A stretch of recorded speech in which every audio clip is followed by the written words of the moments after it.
Hello student, तो हम पढ़ेंगे लेसन नंबर 8 उर्वरकों की मृदा में अभिक्रियाएं फसलों में प्रभाव। इस चैप्टर का जो उर्वरकों का वर्गीकरण है उसे हमने 4 प्रकारों में बांटा था, वो हम ऑफलाइन क्लास में पढ़ चुके हैं। अब इसके बाद में जो ऑनलाइन क्लास होंगे इसमें हम पढ़ेंगे इससे आगे वाला पार्ट। हमने उर्वरकों का वर्गीकरण पढ़ लिया है तो उसको हमने ऑफलाइन क्लास में पढ़ लिया। अब उसके बाद में हम जो उर्वरक हैं उनको पढ़ेंगे। तो सबसे पहला उर्वरक है यूरिया, जिसको हमने ऑफलाइन क्लास में शुरू भी कर दिया था, तो उसी को शुरू से पढ़ रहे हैं हम यूरिया को। तो देखते हैं यूरिया क्या होता है। यूरिया इसका रासायनिक सूत्र होता है H2N C≡CONH2। अब यहाँ पर जो नाइट्रोजन है वो एमाइड के रूप में है। ये बात हमने ऑफलाइन क्लास समझ ली थी कि एमाइड क्या होता है, तो हम कह सकते हैं इसमें नाइट्रोजन एमाइड के रूप में होती है। अब इसका जो संगठन है वो क्या होता है, इसमें नमी होती है 1% है। कितनी होती है? 1% होती है। नाइट्रोजन कितनी होती है? 46% होती है। बाईयूरेट 1.5% होता है। अब ये बाईयूरेट क्या होता है, तो इसको हम आगे अभी थोड़ी देर बाद में समझेंगे कि यूरिया के 2 अणु मिलकर के एक बाईयूरेट बनाते हैं। किस प्रकार से बनाते हैं वो हम अभी समझेंगे थोड़ी देर में। अब आगे देखिए, आगे दिया हुआ है इसके कणों का आकार। तो इसके कण हैं वो गोलाकार होने चाहिए, जो कि IS छलनी 320 से गुजर जाने चाहिए। अब देखिए इसके गुण क्या हैं। यह सफ़ेद दानेदार होता है। जो यूरिया होता है वो कैसा होता है? सफ़ेद दानेदार होता है। जल में शीघ्र घुलता है, यानी कि यूरिया जल में घुल जाता है। नमी शीघ्र ग्रहण करता है, यानी कि नमी में भी यह घुल जाता है। इसमें नाइट्रोजन 46% होती है, जो कि हम यहाँ पर देख चुके हैं। अब देखिए मृदा में अभिक्रिया। यूरिया मृदा में नमी के संपर्क में आने पर यूरिएज एंजाइम की उपस्थिति में सूक्ष्म जीवों की क्रिया के फलस्वरूप अमोनियम कार्बोनेट में परिवर्तित हो जाती है। अब किस प्रकार से होती है, तो इसकी एक रासायनिक अभिक्रिया होती है। देखिए किस प्रकार से, हमने यहाँ पर लिखा है यूरिया, तो यूरिया क्या होती है? H2N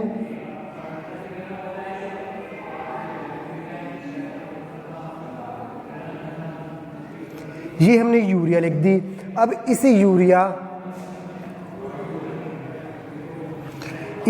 जो यूरिया का अणु है वो किससे अभिक्रिया करेगा? जल के 2 अणुओं से अभिक्रिया करेगा। कितने अणुओं से? जल के 2 अणुओं से अभिक्रिया करेगा। और इसके लिए जो एंजाइम काम आएगा वो एंजाइम कौन सा होगा? एंजाइम यहाँ आपको दिया हुआ है यूरिएज एंजाइम, तो हम यहाँ पर लिख देंगे यूरिएज।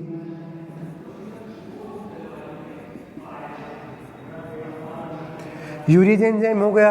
अब देखिए ये यूरिएज एंजाइम की उपस्थिति में एक अणु यूरिया का और 2 अणु जल के परस्पर अभिक्रिया करके अमोनियम कार्बोनेट बनाते हैं। किस प्रकार से, देखिए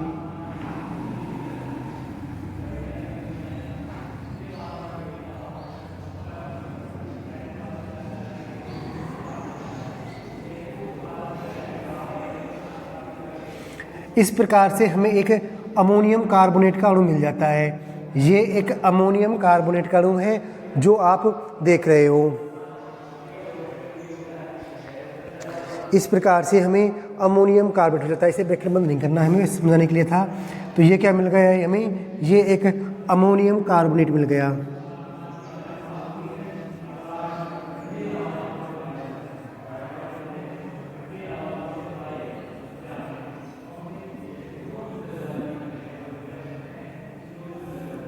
अब जो ये अमोनियम कार्बोनेट है ये भी आगे अपघटित होता है।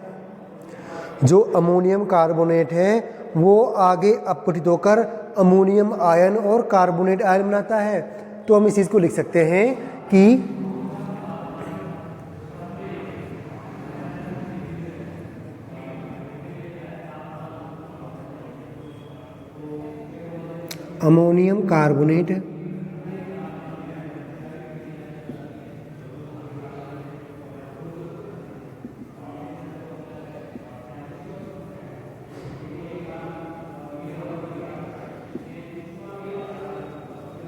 अमोनियम कार्बोनेट अपघटित होकर अमोनियम आयन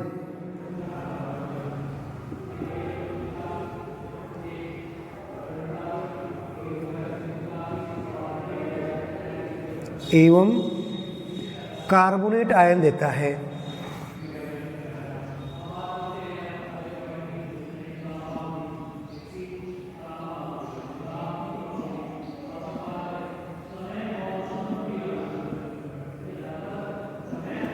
कार्बोनेट आयन देता है किस प्रकार से, देखिए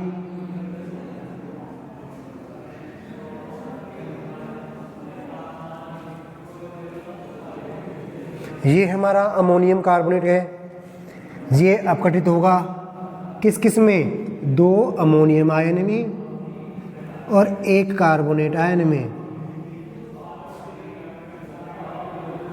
तो इस प्रकार से हमें 2 अमोनियम आयन और 1 कार्बोनेट आयन मिल जाएगा। देखिए यहाँ पर इम्पोर्टेंट यह है कि जो यूरिया है इसमें नाइट्रोजन किस रूप में है, यूरिया में जो नाइट्रोजन है वो एक एमाइड के रूप में है। ये वाला बॉन्ड एक एमाइड बॉन्ड है जो आपको दिखाई दे रहा है ना, ये वाला बॉन्ड एक एमाइड बॉन्ड है। तो जो यूरिया है उसमें नाइट्रोजन एमाइड बॉन्ड के रूप में बंधित है। तो एमाइड के रूप में बंधित नाइट्रोजन को पौधे सीधे उपयोग में नहीं ले सकते। पौधे नाइट्रोजन को सिर्फ और सिर्फ 2 ही प्रकार से उपयोग में ले सकते हैं, एक तो है अमोनियम आयन और दूसरा है नाइट्रेट आयन। तो यहाँ पर जो यूरिया वाली जो नाइट्रोजन है वो अमोनियम आयन में परिवर्तित हो जाती है इस प्रकार से। यहाँ पर हमें ये अमोनियम आयन मिल गया, क्या मिल गया, अमोनियम आयन मिल गया। अब इस अमोनियम आयन को पौधे जड़ों से ग्रहण करते हैं अपनी नाइट्रोजन की पूर्ति के लिए। किस प्रकार से करते हैं, अब जो यहाँ पर जो अमोनियम आयन बना है इस अमोनियम आयन के क्या क्या उपयोग हैं, यूरिया से जो नाइट्रोजन था उसको अमोनियम आयन के रूप में परिवर्तित कर दिया गया है।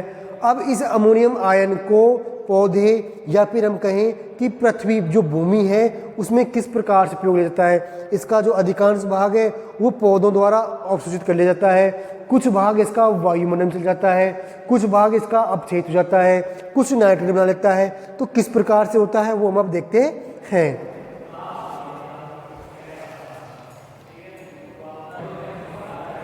तो स्टूडेंट हमें जो ये अमोनियम आयन प्राप्त हुआ है, इस अमोनियम आयन के जो उपयोग हैं वो कुछ इस प्रकार से हैं। इस प्रकार प्राप्त अमोनियम आयन, ये आयन का उपयोग निम्न प्रकार से होता है। कैसे होता है, कुछ भाग पौधों द्वारा अवशोषित कर लिया जाता है इस अमोनियम आयन, यानी कि हमें बहुत सारे अमोनियम आयन मिलेंगे। कितने मिलेंगे, बहुत सारे अमोनियम आयन मिलेंगे। उनमें से कुछ अमोनियम आयनों को पौधों द्वारा जड़ों से अवशोषित कर लिया जाता है, कुछ भाग वायुमंडल में विसरित हो जाता है, यानी कि विसरण की क्रिया द्वारा कुछ भाग अमोनियम आयन का वायुमंडल में चला जाता है, कुछ आयन मृदा कोलाइड पर अधिशोषित हो जाते हैं। हमने देखा था क्या देखा था कि क्ले पर इस प्रकार हमने क्ले बनाई थी, उस क्ले पर ये अधिशोषित हो जाते हैं। कुछ आयनों का अमोनिया में नाइट्रीकरण हो जाता है। कुछ आयन क्या होते हैं, जैसे ये अमोनियम आयन है, ये क्या होंगे, अमोनिया में बदल जाएंगे इस प्रकार से। तो ये भी संभव है, ये हमें इस प्रकार से मिल जाता है। इस प्रकार से हमें यहाँ पर अमोनिया बन जाती है। तो कुछ अमोनियम आयनों का अमोनिया में नाइट्रीकरण हो जाता है। आगे देखिए, अगला दिया हुआ है 5वां, कुछ आयनों का सूक्ष्म जीवों द्वारा नाइट्राइट व नाइट्रेट में बदल दिया जाता है। कुछ आयनों को सूक्ष्म जीवों द्वारा नाइट्राइट व नाइट्रेट में बदल दिया जाता है, जिसे पौधे ग्रहण कर लेते हैं। अब किस प्रकार से बदल जाता है, उसकी एक रिएक्शन होती है, तो आइए हम उस रिएक्शन को देखते हैं।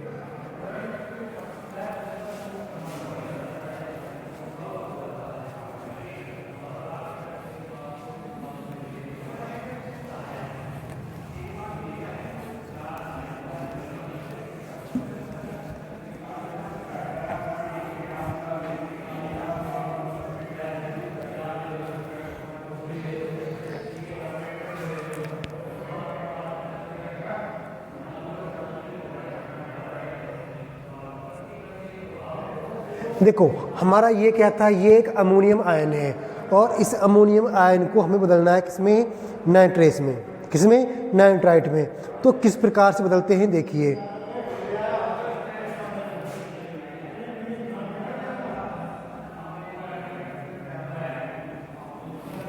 अब यहाँ पर जो बैक्टीरिया काम में आता है या फिर हम कहें जो सूक्ष्म जीव काम आता है हमें उसका नाम लिखना होता है, वो होता है नाइट्रोमोनास। कौन सा होता है? नाइट्रोमोनास।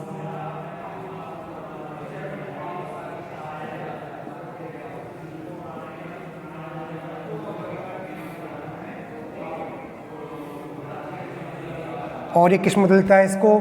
नाइट्रेट में, नाइट्राइट में। 2 नाइट्राइट मिल जाते हैं हमें इस प्रकार से,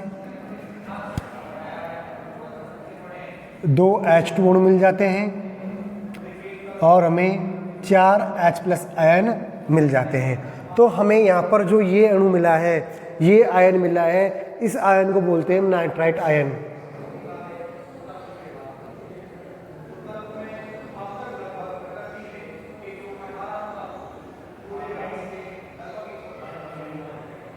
अब जो नाइट्राइट आयन है ये भी आगे अभिक्रिया करता है किससे? ऑक्सीजन के अणु से।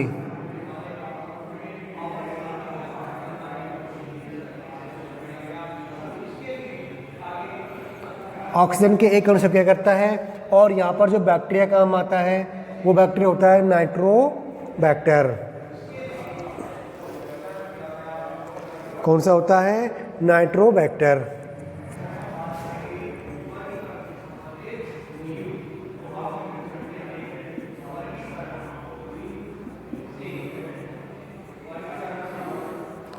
ये क्या करेगा? ये इसको नाइट्राइट आयन में परिवर्तित कर देगा। ये हो गया हमारा नाइट्रेट आयन।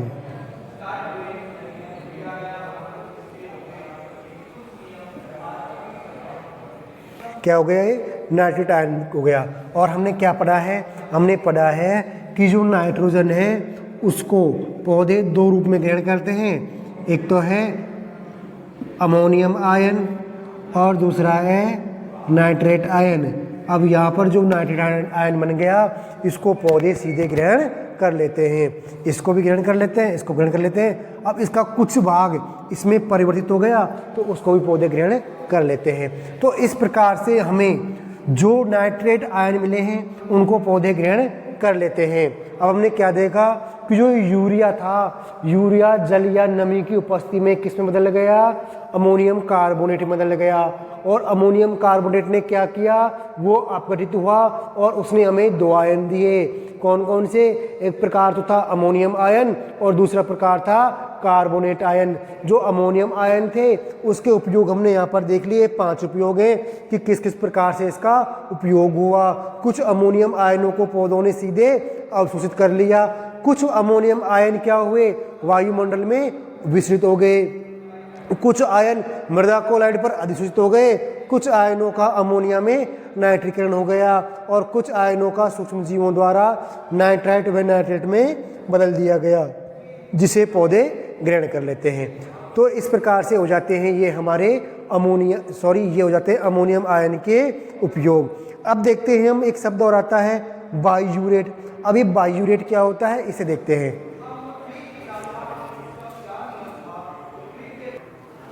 अब देखते हैं बाइयूरेट। अब बाइयूरेट क्या होता है कि जब यूरिया का निर्माण किया जाता है तो उच्च ताप पर यूरिया के 2 अणु आपस में मिल जाते हैं और एक अमोनिया का निष्कासन कर देते हैं, जिससे एक अणु प्राप्त होता है, जिसे हम बाइयूरेट बोलते हैं। तो देखिए किस प्रकार से बनता है बाइयूरेट। यूरिया निर्माण की प्रक्रिया में उच्च तापमान पर यूरिया के 2 अणु मिलकर बाइयूरेट बनाते हैं। देखिए किस प्रकार से।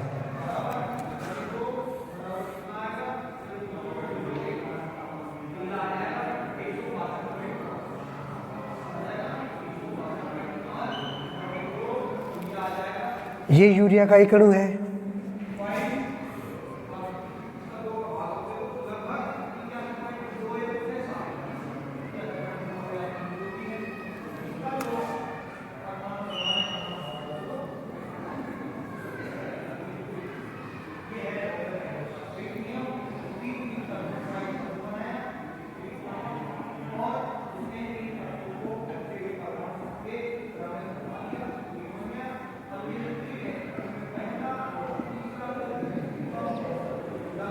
देखिए हाई टेम्परेचर है तो हाई टेम्परेचर पे क्या हुआ, इससे आपको कन्फ्यूज नहीं होना है।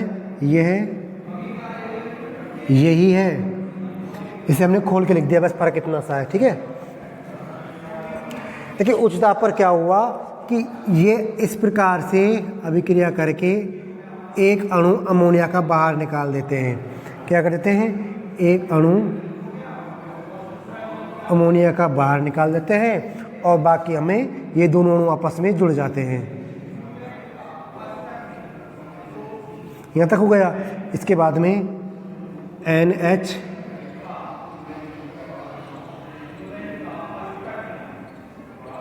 और हमें ये प्राप्त हो जाता है। ये क्या है? ये एक बाईयूरेट अणु है। क्या है? बाईयूरेट अणु।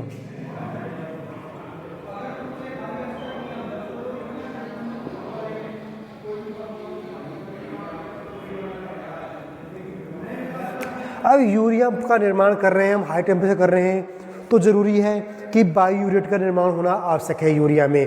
अब कितनी मात्रा बाईयूरेट की हो सकती है? तो इसकी अधिकतम मात्रा 1.5%, हम पहले पढ़ चुके हैं कि इसकी अधिकतम मात्रा 1.5 होती है, तो ठीक है। यदि 1.5 से अधिक होती है तो उसका फसल पर दुष्प्रभाव पड़ता है। यदि इसकी मात्रा 1.5 से अधिक हो जाती है तो बीजों का अंकुरण तथा पौधों की वृद्धि पर विषैला प्रभाव पड़ता है। तो इसे हम लिख सकते हैं, यहाँ पर लिख सकते हैं यूरिया में बाईयूरेट की मात्रा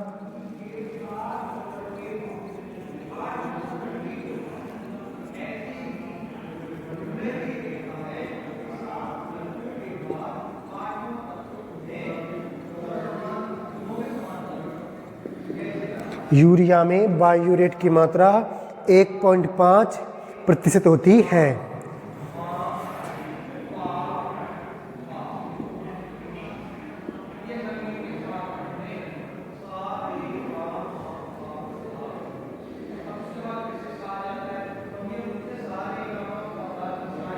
इससे अधिक होने पर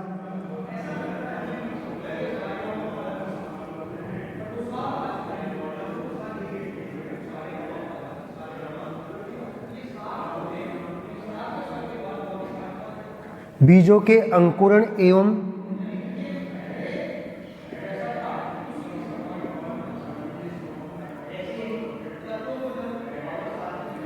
पौधों की वृद्धि पर विपरीत या दुष्प्रभाव पड़ता है।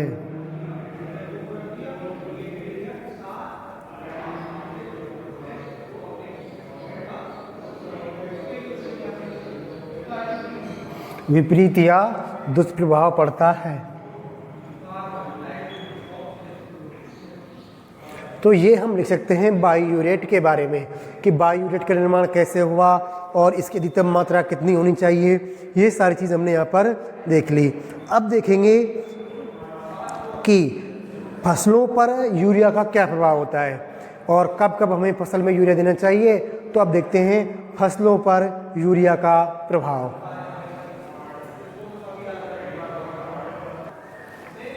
देखिए हमें पढ़ना है यूरिया का फसलों पर प्रभाव, यानी कि जो यूरिया उर्वरक है उसका फसलों पर क्या प्रभाव होता है। तो देखिए, और कब इसका प्रयोग करना चाहिए, कितना करना चाहिए। मृदा, पहला है मृदा एवं खड़ी फसल में इसका प्रयोग किया जाता है, यानी कि मृदा में कर सकते हो आप इसका प्रयोग और खड़ी फसल पर भी छिड़काव करके कर सकते हो। दूसरा देखिए, इसका प्रयोग कीटनाशियों के साथ भी किया जाता है। बहुत सारे कीटनाशी ऐसे होते हैं जिनका प्रयोग यूरिया खाद के साथ किया जाता है, यानी कि यूरिया उर्वरक के साथ किया जाता है। तीसरा है पत्तियों पर छिड़काव हेतु यह प्रभावशाली एवं लाभदायक है, यानी कि पत्तियों पर इसका छिड़काव किया जा सकता है। सभी फसलों के लिए प्रभावशाली एवं लाभदायक है, यानी कि ये जो उर्वरक है, यूरिया जो उर्वरक है वो सभी फसलों के लिए प्रभावशाली एवं लाभदायक है। पांचवा पॉइंट है कि यूरिया का प्रयोग फसल में आधी मात्रा बोते समय और शेष आधी मात्रा के 2 हिस्से करके एक भाग फसल वृद्धि के समय और दूसरा भाग फूल व पत्ती बनते समय किया जाता है। यानी कि हम एक कट्टा या फिर हम कहें एक बोरा हम यदि यूरिया का लेकर आएँ तो उसका आधा हिस्सा हम फसल बोते समय, यानी कि आधा कट्टा फसल बोते समय मृदा में डाल देते हैं और जो आधा भाग शेष रह गया उस आधे भाग को आधा करते हैं, आधे भाग के भी 2 हिस्से करते हैं, यानी कि 1/4 1/4। उन दोनों हिस्सों को एक को देते हैं पौधे की वृद्धि के समय, फसल की वृद्धि के समय, और दूसरे को जब उसमें फूल या फली जो भी लगती हैं उस समय उसको दे दिया जाता है। तो ये हो गए फसलों पर यूरिया के प्रभाव। तो अब हम ये हमारा जो यूरिया उर्वरक है वो कंप्लीट हुआ। अब नेक्स्ट लेक्चर में हम लोग दूसरे उर्वरकों के बारे में पढ़ेंगे। तो इस लेक्चर के लिए इतना ही। Thank you.